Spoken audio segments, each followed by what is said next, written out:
be talking sperm donor and, you know, the process and what bank I used and all of that type of stuff. Let's get into it.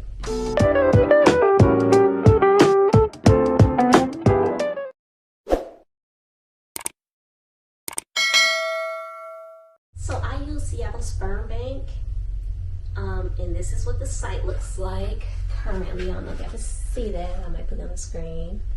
But yeah, this is what the site looks like.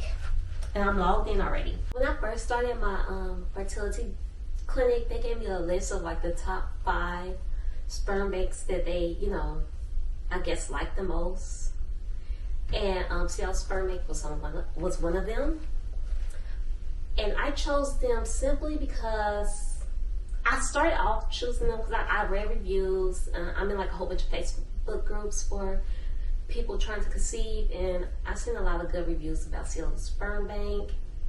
And I picked them, and it was like an easy process. I don't remember, like, I know some of the sperm banks you have to have a doctor sign off so they can ship it to your doctors. A lot of them do that, like you have to have your doctor sign off so you can ship it to their clinic or whatever. Or like if you want to do a home insemination, there's a lot of the sperm banks will have you have to have a doctor sign off for them to ship it to you to even do it yourself at home. But I wasn't trying to do that. I was trying to do it at the clinic, and I don't even think I had to have them. I just was able to send it to the clinic, no problem. Nobody had to sign up, and it was a breeze in that way. Okay, first thing that you need to know, like, they'll show you like donors, like without having an account, whatever. Even if you have an account, whatever, they'll show you like the donors and, you know, their genetic testing results, like what, you know, and all that type of stuff. But as far as pictures and just the extra information, you have to do their little $50 pass that they got on here. I'm trying to see what it's called. It's an all access pass, and they give you like you get the whole family history, like that the donor fill out about, like, you know, if their mom had cancer or their dad had high blood pressure, all that type of stuff.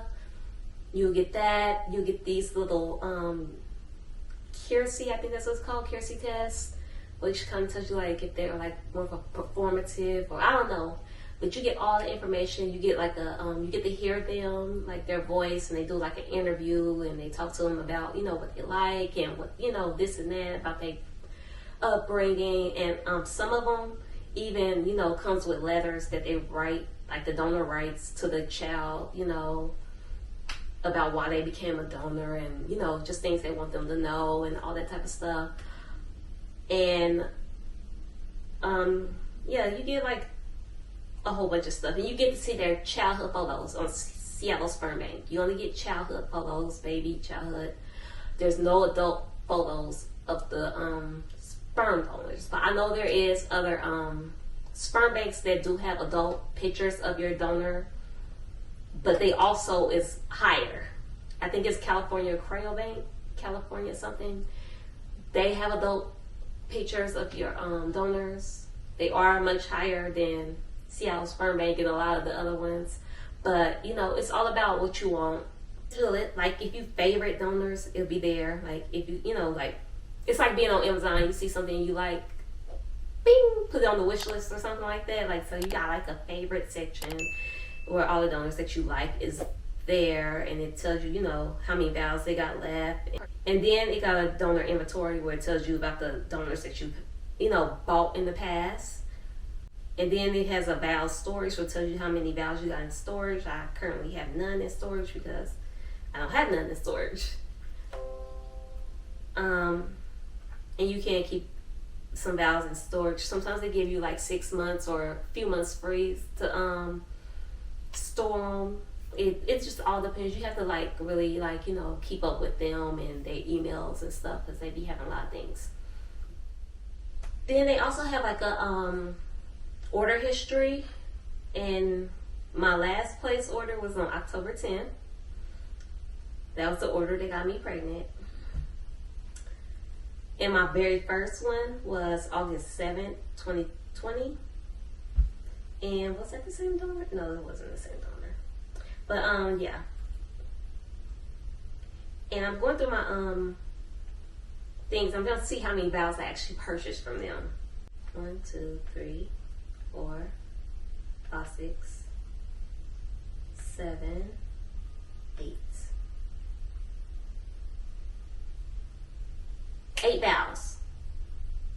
That's expensive. That's a lot of money. I'm gonna tell you how much I paid for these valves and let y'all know, like, there's been a trend since I started, like as you see in 2020.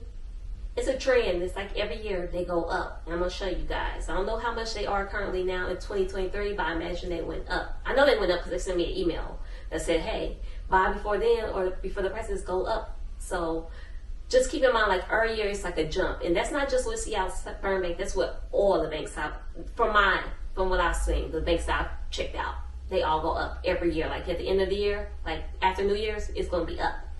So when I first started in 2020, I was paying Hold up. Wait a minute. Something ain't right. I just did a whole clip about the pricing of the valves, and I was so loud and wrong. Okay, in 2020, but the valves do go up every year from my experience, from 2020 to when I stopped in 2022. They've been going up every year. In 2020, I was paying $7.90 for a valve. $7.90, and they charge $180 for shipping.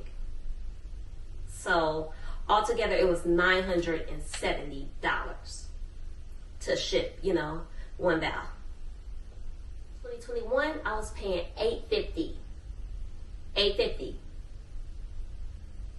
a valve. So it went from, whatever to $850 for a valve. Plus, $180 shipping. In 2022, it was $950. That was a $100 jump from 2021, $850 to $950. So, yeah, every year they seem to go up, and the prices do jump up at the end of the year. Like once January comes, I think the prices jump, or it might happen in December, but I think it's January. Then they're gonna go up. So keep that in mind. And right now, 2023, the prices per valve is $1,095. That's for the IUI valves. That's what I've been buying the whole time. They do have ICI, which is what you can do at home, and that is also $1,095. Now they have like IVF valves and stuff. That's $9. They got other valves. I can't remember the difference in the other valves, but I've been using IUI valves for IUIs, and that's what it is. Even when I did my IVF, I did an IUI valve. Even though IVF valve would have been like $100 cheaper. But since I already had it and the doctor said, yeah, it's good to use, that's why I use what. I'm going to tell y'all about their services that Seattle Sperm Bank has. They have genetic services where you can get counseling, genetic counseling, like, because you might test, your genetics might have, test for a certain genetic gene that's, and your donor might have this genetic gene, and you don't know if that will clash, or if, should I get another donor because my child might come out, it's just, I don't know how to explain it, but they can talk to you about that, and you can request a certain genetic testing on the donor with them. You can request to have they got genetic services there. They'll tell you about all that. One of the things that really, because they do got a section about, single parents, solo parents by choice on here, and they kind of give you like a little guide of, how to go about it and all that type of stuff, and, really shout out it, which is, pretty nice, whatever. Never really looked at it. I just now noticed it. Family planning and sibling storage. So like if you plan to have more than one kid, you can just, have a storage, set up a storage with them where you can use your extra valves and have them stored there for when you want to make a sibling or whatever, or whatever the problem, might be. Oh yeah, they also got this photo matching free service where I guess you send pictures to them and they'll try like to find a donor that resembles, I guess, you in a way, or I don't know, but they got that. I didn't do it. So this cutie is my little man. His donor ethnicity is listed as being El Salvadorian, English, Spanish, and Togan. The donor's dad is from El Salvador and the donor's mother is from Togan. His donor is 6 foot tall and was 205 pounds at the time of donation. He has black hair, brown eyes, like my son do.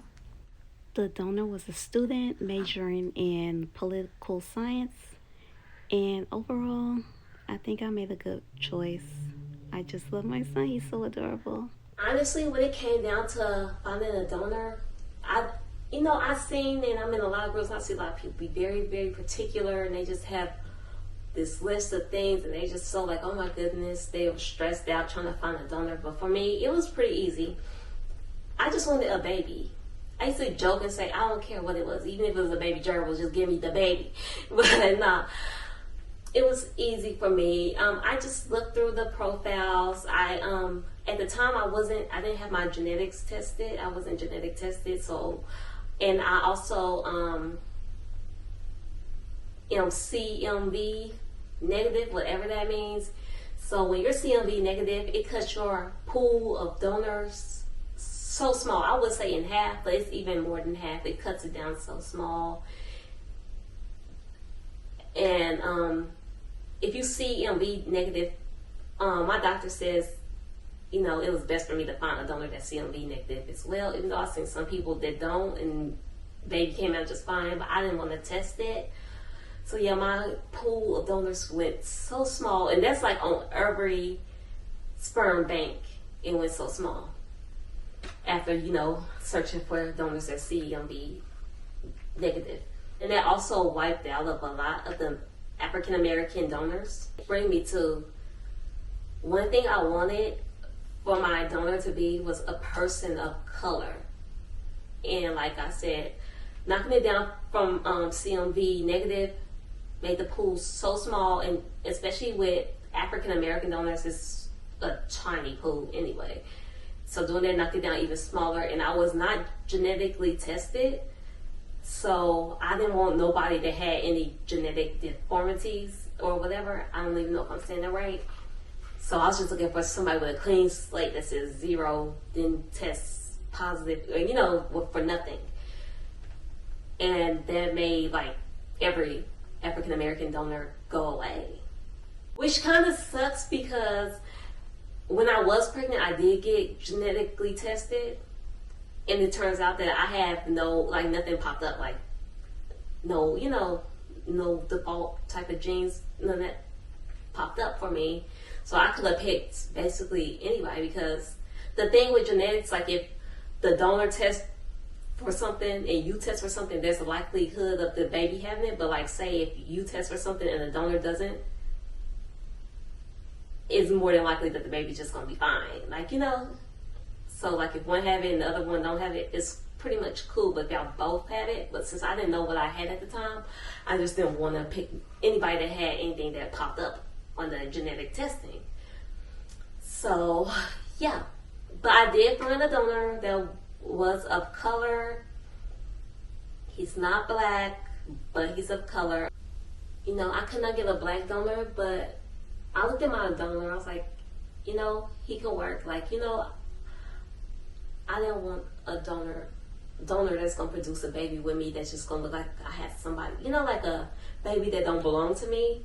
That was a scary thing. I want my baby to look like it belonged to me, and I think at the end it came out good. He's a little bit of mix of everything. He got everything that his donor is, and then he got me. I identify as a black woman. Period. But when it comes down to it, I'm gonna learn about my son's, other side, his heritage and all that stuff. I'm gonna make sure he knows who he is and all that type of stuff. And we'll figure out what he identifies as. Like on his birth certificate, I didn't really know how to do it because they didn't have like a mixed race thing. They had like white, black, Asian, Mexican, this, and that. I just put black. I didn't know if I should put other or what. I just put black because I don't know. I'm black and he's black. You know how it is. Also, with being of color, my other thing that I wanted for my donor to be was tall. I'm 4'11", and at the time I didn't know, I didn't know if I was having a boy or a girl. But I was thinking like, oh my goodness, if I have a boy, I want him to be tall. Like, I don't want him to be short like me. I want him to get the short gene. I was looking for like 6 feet and over. They're trying to offset my shortness. But, his donor in the end, I believe he is like 5'11", maybe 5'10", but I think he should be okay because it's not like shortness running my family. I just happen to be short. There's like a couple short people in my family, but most of my family members are like normal height or tall. Like, I have an uncle that is like, I don't know, maybe 7 foot. I don't know. He's like super duper tall, and then we have just like a lot of 6 foot and all that stuff like that. So I don't know. I just got short for some reason and little, but yeah. I also looked into the personality. They kind of give you a description of the people and what they think of them, their personality wise. I know everybody gonna go in. When they go in, they ain't gonna be just like become a piece of but his demeanor and everything, like he had the interview, he talks calm, he like kind of some of the stuff that I like. He seems adventurous, smart, like he was in school, at least at the time of donation. And also with Seattle, all of the donors are open, which means open ID, I think that's what it's called, something like that. Which means like once the child reaches 18, they can get the information, their donor's information, like his last known address, his name, and all that stuff. So if the child wants to look up the donor, try to get in touch with the donor, they'll have that information. I think that's cool to give, him a chance, my son a chance to, maybe learn about his donor more in depth if you want to when he grows up. It's not really something I'm thinking about right now because I got a long way. He's just a little baby. I got a long way before I get to like think about how we're gonna go about telling him and learning about his donor and all that type of stuff. But when he's 18, he can try to reach out to him if he wants to, and I like that that's the option for him. Also with Seattle, once you get pregnant, you're supposed to log in and report your pregnancy. And once you have the baby, you're supposed to report that you had the baby, like a live baby. Or if you miscarry, you're supposed to report that so they can have that information. Not everybody do that. So that's going to kind of bring me into like one of the things that I don't like about Seattle Sperm Bank. Is that they don't really tell you how many kids there is. They don't tell you. They'll tell you if your donor has gotten, if your donor... if a pregnancy has resulted in your donor's sperm, they will, tell you yes. Pregnancies is happening with that. That's all you get is a yes. You don't know how many kids or how many families use this donor. At least I didn't until I reported my pregnancy, and I ended up joining their little. They got this thing called SSB Connects, which is Seattle Sperm Bank Connects, whatever. And it's like a little group, and they give you your own little unique name and password. And like your name is going to be the name of the donor, and then what number you are that have reported a pregnancy. Like my name is donor 9. So that means there's 8 other families ahead of me, that at least 8 families that reported that they was pregnant by my donor. So I'm thinking there's like at least 8 kids out there. But then you don't know that because somebody before you could have bought like 4 vials of that sperm and got pregnant 4 times. So one of those 8 families ahead of me could have 4 kids or 5. You don't know by your donor. So it could be like easily get up to like 20-some kids because you don't know if like I'm number 9. I don't know how many kids number 8 had by my donor. I don't know how many kids number 7 had by my donor. It's just crazy like that because I never thought about that until I joined this one Facebook group. And it's like a Facebook group for Seattle Sperm Bank, but it's not through Seattle Sperm Bank. One of the parents made it up, so you just go in there and try to find people that didn't have babies by your donor. And I just went in there, I searched my donor's name, and I only saw like 3 people in that group, whatever. And I saw that like of those 3 people, I think 2 of them had at least 2 kids. I don't know if they both by the same donor or if one ain't by a donor, but I know they got multiple kids. So I'm like, oh my goodness. That's when it popped to me like, it could be a lot of kids out here. That's like the only scary thing. It's like, it's a lot of siblings out there and you don't know who they are, where they are. And that's like the only down part of just doing the sperm bank type of thing. It's not just Seattle, whatever, but it'd be nice to just, for them to have a system that you know when you go in, like how many kids are there. Because I know they got a limit on family of how many families they will give a sperm donor to, but they don't really limit how many kids you can have with them. Because my donor is actually at the limit of family. I have used this donor that I got pregnant with before. So when I came back to him this last time, I looked on there and it said he had no more valves. But sometimes, like if you already used the donor and you go back and he got no more valves, you can call them and say, hey, because sometimes they reserve some for people that already bought them. So they, like when they hit the limit of families, they reserve some.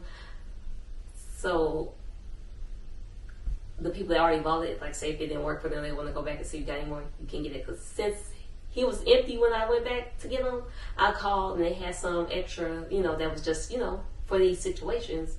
And that's when I bought the extra one. And that means like the families before me, they might have a baby already, but they might like, oh, I want to have another one. Let me call and see if they got any more of him. And that could be a whole nother baby, It's just like, you need to be a cap on the number of kids or, I don't know. It's crazy. Look, that's my biggest thing that I don't like is that there's no transparency about exactly how many kids there are, because you gotta think about that. Like, this world is big, but it's small at the same time, and you don't want, your kid accidentally falling in love with a sibling, that they don't know about. Some parents have been trying to, like, I see in groups, some parents be trying to, meet the other siblings, their donor siblings and stuff with their kids and stuff. And I don't know if I really want to do that, but the only reason that I will want to do that is so I can get to know them and have a, look out like, okay. So nothing crazy would happen in the future. The world is so big, and like these families, like they ship all over the world, and they ship all over the world. Now I know in the United States they have a family limit, but I just learned that they can reach the family limit in the United States, but they can also sell to other countries, and they do. But it's not just Seattle Sperm Bank. It's like this is a lot of the other sperm banks too that they don't tell you about. So you'd be thinking, oh, they have a small family limit, so it's not going to be that many kids. But it can't be that many kids. And that's just the family limit here in the United States. Read the fine print. They can sell over here in Europe. They can sell in Australia. They can sell wherever, you don't know what you're getting. But all in all, my experience with Seattle Sperm Bank was pretty good, I don't blame the bank at all about, how many times I had to do IUIs and the failed IVF. I don't blame the bank at all. I know it was me, but, while you're doing it, you might get frustrated. Like, oh my goodness, let me change banks. There might be something wrong with the sperm. They send it out or this and that, but it's not. And they also have if the doctors test the sperm, and tell you that it's below a certain mobility or whatever, they will refund you the money that the sperm thing costs, but you will still mess out because, you're paying for the treatment and laid up to it, but it's okay. But they will refund you on that, but I haven't had that happen. My clinic tests the, valves every time, to see the mobility and whatever, and they all have been great. And yeah, the problem was in me, so I don't blame them on that. And I also want to just thank their customer service. They're so great. I know towards the end of this journey, I had actually reached out to them via DM on Instagram, and I was like basically telling them my story and like how I was just going through it financially, and I'm still trying to have this baby, and like I was just asking them like, you know, give us a sister discount, do something for me. Like, I will appreciate anything. I'm just trying to, you know, do this. I was trying to give it my all this last time, and they had actually came back, and I told them like I was documenting my story on YouTube and all that and everything, and then they reached back out to me, and they actually watched my videos, and they was like, oh, you know, like, you know, talking to me, you know, giving me comforting words, and they also offered me free shipping on, you know, the last vow that I got. That's $108 free shipping. I take it. You know, I just have no, you know, no ill feelings about the bank. I like it. Way around, sperm banks are expensive. I think Seattle Sperm Bank is one of the cheaper ones. Kind of. There are some that's cheaper, but you gotta look at reviews. You gotta look at reviews for them. You know, every bank gonna have their bad reviews. There's gonna be some bad reviews and whatever. But you know, what works for another one don't work for now. I just wanted to let y'all know a little bit something about my thought process and how I went through it and all that stuff, and how I got my little baby. And I'm just so happy. But yeah, that's just my little informative video about, you know, the sperm bank experience and process and all that type of stuff. I'm probably missing out on a whole lot of information, but if you have questions, just leave them down below. I will, you know, answer them, and just, that's just, you know, my experience. Thank you for watching. Until the next time, bye bye.